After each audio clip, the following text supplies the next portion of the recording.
BioCentury this week is brought to you by Jeito Capital, a leading global independent private equity fund with a patient benefit-driven approach aimed at financing and accelerating the development of groundbreaking medical innovation.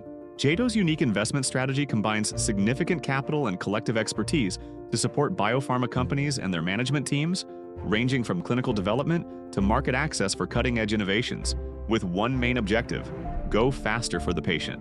Learn more at jeito.life.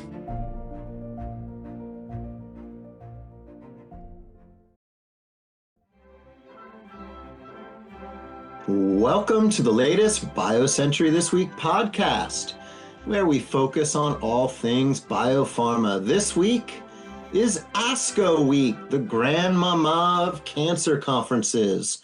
And this year, we are focusing on pancreatic cancer innovation beyond KRAS, among quite a few other things, but that's what we're going to talk about today. And we'll also check in with Washington editor Steve Usdin on how the Trump administration is considering restrictions on China deals. And Steve will also give us the word on how Representative Auchincloss is developing a clinical trials package to enhance U.S. competitiveness and why he is currently seeking input from stakeholders. Plus, much of the next wave of ADC innovation is focused on linker and conjugation technologies, with site-specific conjugation a major focus. We'll take a closer look with Dr. Tierney Baum. Joining me on today's podcast are my colleagues Simone Fishburne, Editor-in-Chief. Lauren Martz, Executive Director of Biopharma Intelligence. Steve Usdin, Washington Editor. Tierney Baum, Biopharma Analyst. All right, welcome to the show, guys. ASCO week, always a busy week. And right after ASCO is BioCentury Grand Rounds. That'll be in Seattle. We still have room for more delegates. If you are in the Seattle area, why not come over and check us out? Vancouver's just a quick trip down the 99 to the 5. It'll put you right at the intersection of academia, venture capital, and early stage biotech. Simone, what are you looking forward to most next week? Oh, look at you being all local with your knowing the road names, Jeff. I put in my time, I have to say, in Vancouver 4 years, which came in very handy when I went back to my college reunion in New Jersey last weekend, and all it did was pour. And there it is. We thought that only people from Harvard talked about where they're from, but here we go. There we go. Well, we from the College of New Jersey are made of tougher stuff. So for those of you not aware, Jeff's talking about Princeton. But right now, I want to hop over to the other side of the Atlantic, go back to the Grand Rounds meeting, which is really shaping up to be a good one. We do have a few spots left for attendees.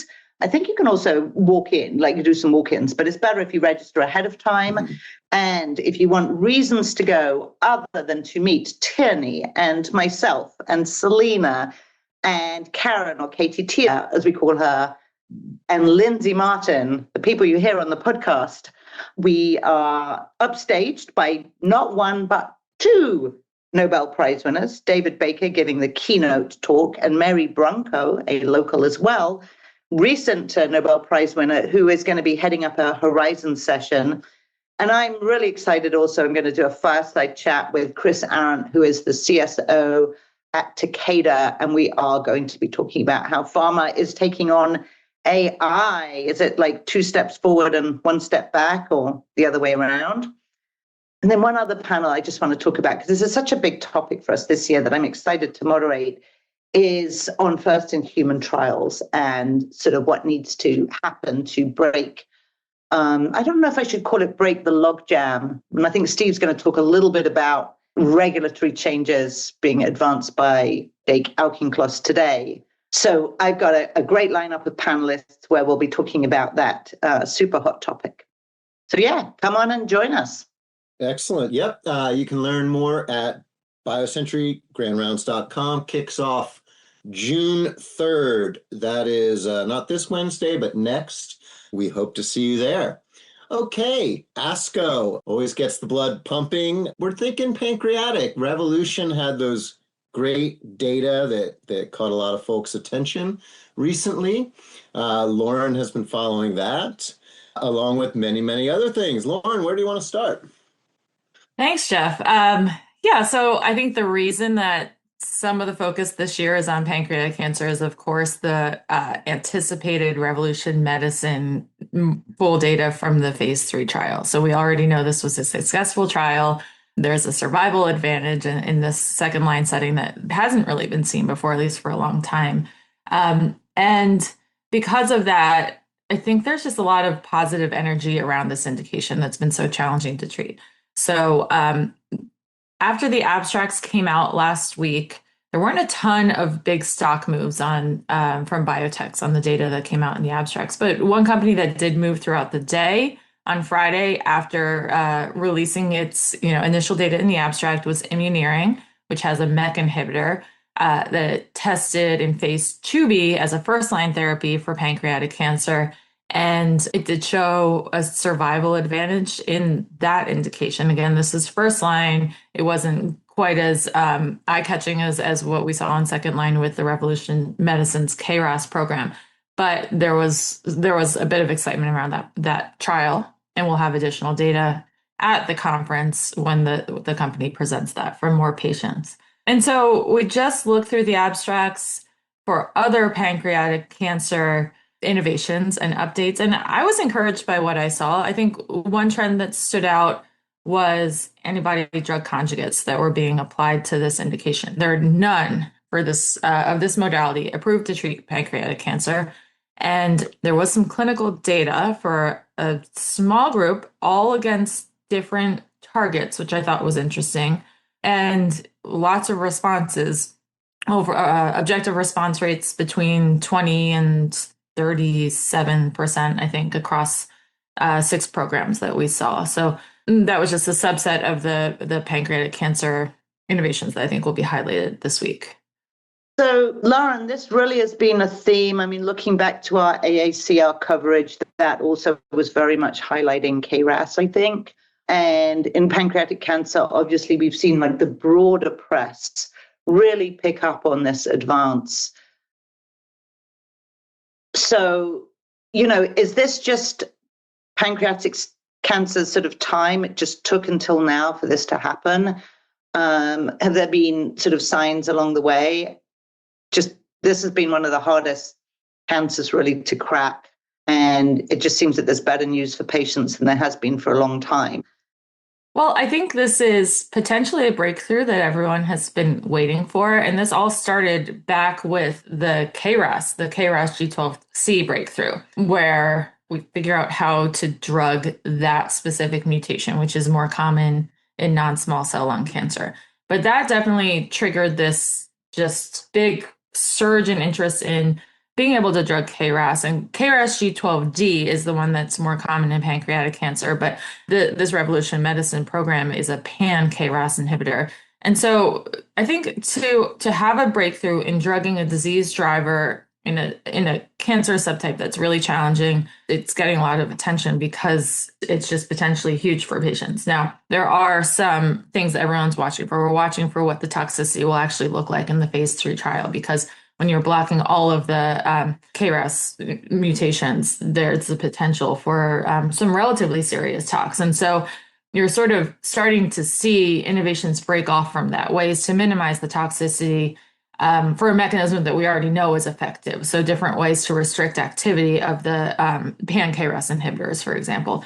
And I think it's just anytime we see this over and over again, anytime you see success in an indication, you see more innovation in that indication, where people see that it's possible and want to build on that. Right. So that gets into what I was actually going to follow up and ask, and I think you've partly answered it there. So, in some fields like obesity, everybody's on the sidelines. 2 companies just kept going, and that broke it open, and everybody came in. Right. And so here, obviously, Revolution Medicine, RevMed, have been a leader in this, and they're persisting. But it sounds like what you're saying is that this isn't just everybody waiting for one company or 1 or 2 leading companies to read out, that there's a whole bunch of activity in the space. Is that correct? I think so. Yeah. So if you look through the abstracts, there's a lot of early stage innovation where you're seeing some early signals. And so these are mechanisms that maybe have worked in other cancers that have some common underlying biology that could apply to pancreatic cancer. But I think in an indication that's really challenging to treat, there's potential for lots of different mechanisms, and there's a need for lots of different mechanisms. We're not talking about a cure right now. But we're talking about trying to extend overall survival and progression-free survival. All right, Lauren, what else are you looking out for?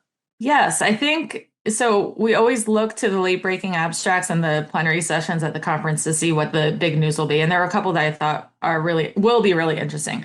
One of them is new selpercatinib data from Eli Lilly. This was the RET inhibitor. It was one of those really early precision medicine, precision oncology drugs that got a ton of attention, but then hasn't had a ton of commercial success because of the limited testing that's happened. So this is a phase 3 adjuvant setting trial. And we know that the data are positive. We don't have details on the data yet, but I think, depending on how positive, this just builds the case for upfront mutation testing in non-small cell lung cancer patients, which adds to the case that some other successful adjuvant trials have already started to make. We're also going to see Harmony 6 data from ivonescimab, which is the Summit Akeso PD-1 VEGF bispecific that everyone's been watching. And I think that this is a China-only study, but it will be really important because it's first-line combination with chemo against a PD-1 inhibitor. So this was kind of the criticism from that Harmony 2 data that got all the attention a couple of years ago, is that they weren't testing it in a chemo combination when it went head-to-head against Keytruda. So that's just another one that we'll be watching. Excellent. And it all kicks off Friday in Chicago. Chicago again this year, Lauren? Always Chicago, I think. Always Chicago. All right. Well, sounds good. We're going to take a quick break and then we'll come back and bring on Mr. Usden. Advancing drug development requires more than discovery. It requires the right partners. The third edition of BioCentury Grand Rounds U.S. convenes venture capital, biopharma decision makers, and academic innovators in Seattle, June 3rd to 5th. This R&D-focused forum brings together leaders at the forefront of translational science to examine the breakthroughs, bottlenecks, and strategies shaping the future of drug and diagnostic development, and how to make early-stage R&D investable. Discover cutting-edge disease biology and platform technologies. Gain insights from emerging biotechs and academic pioneers. Schedule partnering meetings with VCs, pharma, and leading academics who can accelerate your path forward. Grand Rounds U.S. is where rigorous science meets strategic capital, and where the right conversations move discovery toward development. Join us in Seattle and discover what's next in biopharma and who's driving it. Secure your spot. Register at biocenturygrandrounds.com. Okay, we are back. Steve, more, dare I say, saber rattling out of Congress over China. What's the latest? So last Thursday, Representative John Moolenaar, who's the chairman of the House Select Committee on China, sent the Treasury Secretary, Scott Bessent, a letter. He wants Treasury to designate biotechnology as a prohibited technology under the Comprehensive Outbound Investment National Security Act, which everybody, for obvious reasons, calls COINS. Moolenaar wants to use COINS as a tool to block U.S. companies from engaging in co-development and commercial collaborations with Chinese biopharma companies. This isn't the first we've heard of this. In February, House Foreign Affairs Committee Chairman Brian Mast, sent letters to Bessent that was co-signed by the Republican leaders of Intelligence and Foreign Affairs committees in both chambers, urging addition of biotech to the COINS Act. Those letters identified 3 buckets, right? Bioweapons, who's going to be opposed to controls on bioweapons, supply chain vulnerabilities. Again, I think that's something that there's broad consensus about. And the third, U.S. leadership in biotechnology. Moolenaar's letter last week focused on the U.S. leadership part, and he went further than anyone has in letters in the past or in proposals in the past for COINS. saying that he wants to target the deal structures really that have reshaped drug development. He wants to target U.S. transactions with China involving the licensing of pharmaceutical IP, drug discovery platforms, clinical R&D capabilities, biologics manufacturing, and commercialization know-how. And he cited the recent partnership between BMS and Enru Pharmaceuticals, the one that we've talked about on the podcast, has a total value of about $15 billion. He cited that as an example of the kind of deal that he believes should be prohibited. Hey, Steve, I'm sure there's sort of a lot of intricacies in how coins works. Maybe you'll talk about it, or maybe you'll send people to read it in your article on our website. But I did want to ask something about this, because I know that there are some people inside the industry, and you talked about them in your article, you might outline them, who are broadly in favor of this kind of legislation. I would go so far as to say they're probably a minority, and a lot of the big voices do not think this is good.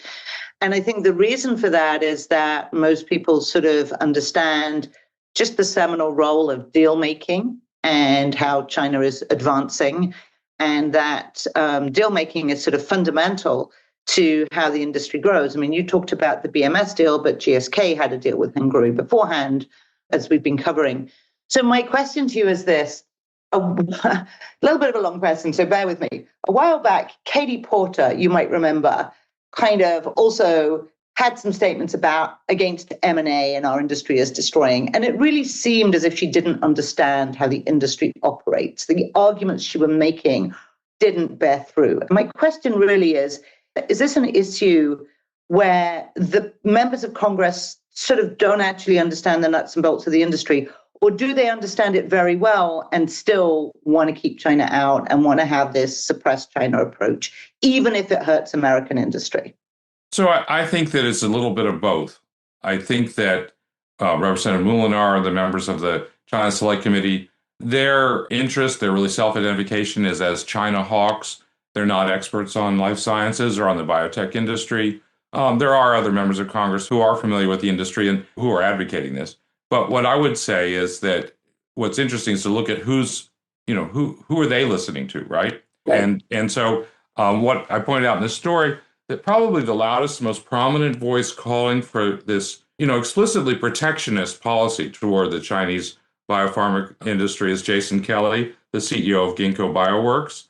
He was chairman of the National Security Commission on Emerging Biotechnology, a bipartisan congressional advisory body that has recommended outbound investment controls on life sciences investments from the United States to China. His company focuses on synthetic biology, but he's not the only one. There's also a group of investors around Curie Bio, for example, who are calling for the similar kinds of protectionist constraints on U.S. investment in China. At the same time, there's some very loud voices who are pushing back the other way. Peter Kolchinsky of RA Capital has been very eloquent in pointing out what he believes are the flaws in trying to protect against China, to have protectionist policies against China.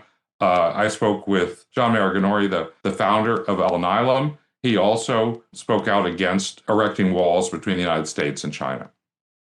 Sorry, I just want to go a little bit deeper into the people who are advocating. We've covered a lot the reasons not to do this. Certainly happy to talk more about that and write more about that. But I wonder if you could draw a line between, is there a self-interest with ginkgo and, synthetic biology and the protectionist stance, or is this really purely philosophical?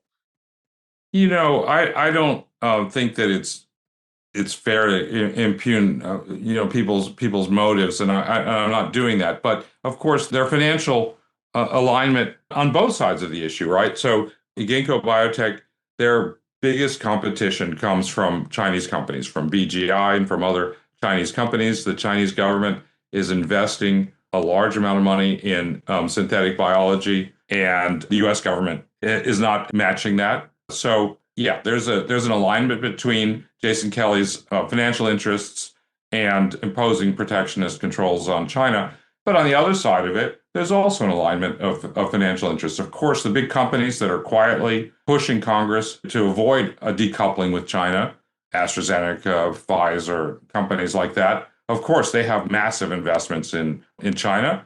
Peter Kolchinsky from RA Capital, as I said, has been one of the most public advocates for avoiding protectionist measures. He also has investments in China. So, yeah, there's an alignment between the financial interests of all the parties, I think, who are making these arguments and their arguments. But I think there's also a kind of a philosophical issue. I think that the people who are advocating for a decoupling believe that the United States market, access to the United States market, is a kind of a chokehold, sort of like the Strait of Hormuz of biotech, that the Chinese industry can't survive without access to the U.S. market. I'm not sure that they're right about that, but that's what they think. And they think the United States should exploit that. I think other people think that it's a far wiser decision to focus on enhancing our competitiveness, to stop advancing policies that make it more difficult to develop drugs in the United States, and then to emulate some of the things that China has done that, for example, speed first in human trials. So that's a kind of a philosophical debate. I think also what's happening, there's a little bit of people who are familiar with the semiconductor industry, the electric vehicle industry, the solar industry, and they see what's happened in terms of U.S. competition with China in those industries, and they apply what they know or what they think they know about those industries to biopharma without really realizing that those learnings and that experience really isn't applicable to the life sciences. The life sciences are fundamentally different from semiconductors and these other technologies. I think that's very fairly said. Thanks. All right, Steve, turning to Jake Auchincloss's proposal, bring us up to speed on the details. So I'd say that this is really the starting whistle for FDA reforms tied to PDUFA reauthorization. For people who aren't familiar with it, every time PDUFA is reauthorized, Congress attaches a whole package of reforms that are intended to change FDA's mission, to change the resources that it has, to change the way that, to improve the way that drugs are developed in the United States. And that's had a whole range of manifestations, from drug safety to biosimilars to the breakthrough designation, things like that. So Representative Auchincloss believes that modernizing how clinical trials are conducted in the United States is one of the best ways to accelerate innovation and improve competitiveness of the life sciences enterprise. And he's trying to use PDUFA reauthorization as a vehicle for that change.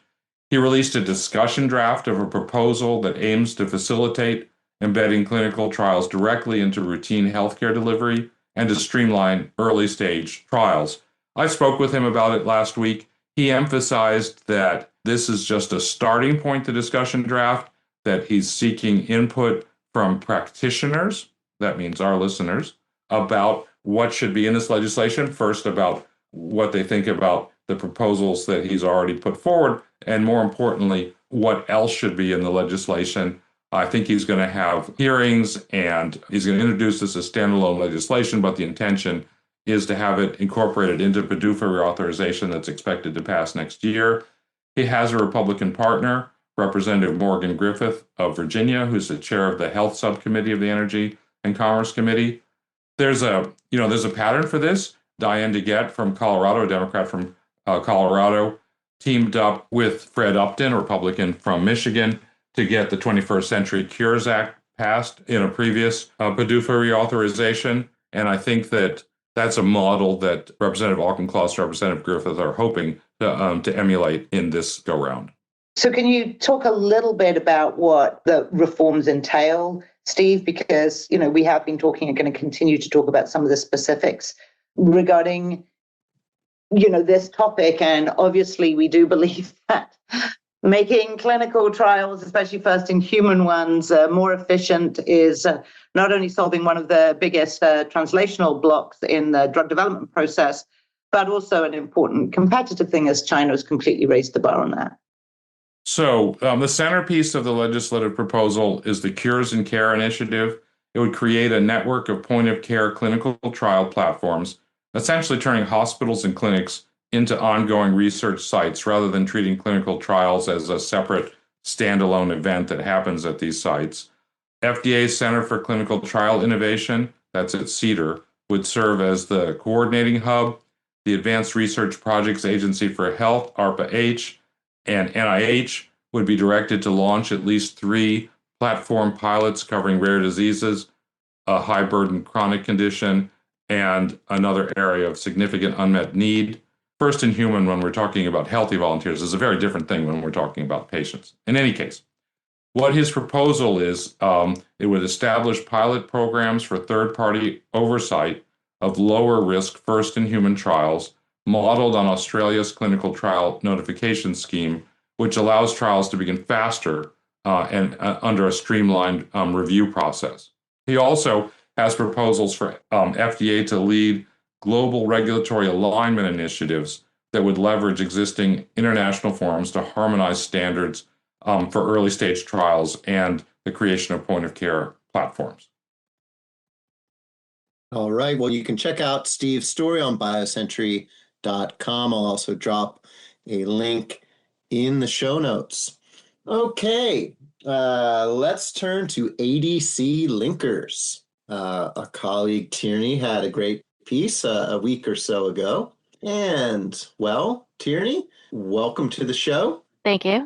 Excellent. Well, let's talk a little bit about optimizing linker design. You really dug into some nitty-gritty here. Why don't we start with that? Yeah, so as you mentioned at the start of the show, there is more and more evidence that the features built into linker design are really beginning to modulate ADC performance and therapeutic index. And by far, the most innovation coming out of ADCs right now is in linker technology. Linker, which is how the payload attaches to the antibody. And so one of a whole toolbox of techniques that includes like modulating hydrophobicity, engineering conditional activation onto your linker. One of those in there is something called site-specific conjugation. And that's just one method in this toolbox that companies are using sometimes multiple of to overall increase their therapeutic index. So I kind of was diving into like what do we mean when we say site-specific conjugation? Basically, historically, they would use the naturally available lysines or cysteines to attach antibody to payload, and that just resulted in a very heterogeneous mixture. And so there has been a greater adoption of being able to control where the payload attaches to the antibody through this site-specific conjugation. And it's really not a new idea. It's been around for about 20 years with Genentech's Thiomab platform, but has really failed to kind of take off, especially in the clinic. And I think in the last few years, we're starting to see newer, exciting approaches that might really be the next wave and like pushing the space forward. Tierney, before you get into some of the specifics on the types of site-specific conjugation, I'm wondering, I don't know if you can answer this, but are there examples in the clinic of site-specific conjugation ADCs having better safety or efficacy than an ADC using random conjugation for the same target? Yeah, I think it's hard to say. I think that because so many of these companies end up using a number of different linker technologies, so it's hard to pinpoint that like the better safety is exactly tied to the site-specific conjugation. But generally, what you're looking for is less free payload. And so a lot of the time, the site-specific conjugation does prevent early release of payload, which mitigates toxicity. So they've seen that across trials that you can have a better toxicity profile if you're able to avoid that. And that is something that they've shown, and better PK overall. Okay. And then I know your deck gets into a few different ways that companies are doing this site-specific modification. Can you talk about the advantages and disadvantages of each of those approaches? The vast majority use cysteine engineering to attach the payload to specific cysteines, and that has, like I said, been around for a couple decades now, and that has significant drawbacks because of parts of the reaction that can lead to premature payload release. That's become widely adopted, and we have learned how to scale up that process and manufacture that well. It has significant drawbacks in efficacy. Newer approaches include an enzymatic approach where you can either use an amino acid tag or a glycan as a recognition site for an enzyme. And this allows really high chemoselectivity and pairs really well with click chemistry. So it's very versatile. It's very, click chemistry is very fast, reproducible chemical reactions. So it's a high fidelity thing. And yeah, I got to say, click chemistry, always a friend of the pod. We love a little click chemistry here and there. I think it's a very in-depth analysis in a slide deck format for what Jeff likes to call the geeks in our audience to get their geekdom done. But I really like this evolution. I think a lot of people like me who've been around for a long time are very familiar with the cysteine handle kind of thing. And that transition from there to tag-based and glycan-based sort of site-specific strategies. And now then to the engineering in enzymatically, like the tRNA-based and the click conjugation, as I just mentioned. So you see this transition and you kind of see the trade-offs. And it feels like the last one that I mentioned, maybe you can talk a little bit about this, is more early stage, is more like where things might go. And did you get a sense when you talk to people that will become mainstream? Or do you think that what's happening is we're just building a bigger and bigger toolbox and there'll be a place for all of them? Right. So I think the modality or the strategy you're referring to is kind of the third option in this toolbox, which is insertion of these non-canonical amino acids. And that offers the absolute highest versatility. You can put this amino acid handle anywhere on your antibody. It's the least likely to affect antibody function because it's genetically encoded. So it's highly modulatable, highly diversifiable, but because of that, it requires intensive engineering. And so my sense is that for these approaches is that they're different items in the toolbox, depending on what you're trying to go after. If you're looking for something, if you're trying to attach a payload that requires a more complicated linker where you really need to be able to pick any site on the antibody, then you want to go with like a non-canonical amino acid approach. Whereas if you want a little bit of a quick and dirty approach, you might be fine with cysteine engineering. Generally, though, I will say, even though cysteine engineering is probably used by about half of companies right now who are in the site-specific conjugation space, the sense I got from the experts I talked to was that they think in the future that will be phased out, that we are moving away from that, and these more what are currently niche approaches will be more mainstream. But I think there's still innovation happening across the board, so it's hard to say exactly. All right, and I will drop a link into the show notes for Tierney's Geek Fest deep dive on ADC Linkers. And thanks to Tierney, Lauren, Steve, Simone, and our production engineer extraordinaire, Ashton Moraski. Thanks also to Kendall Square Orchestra for doing the music for our podcasts. BioCentury would like to thank Jeito Capital for its continued support of our BioCentury This Week podcast and our 26th annual Bioequity Europe Conference this May in Prague, Czech Republic.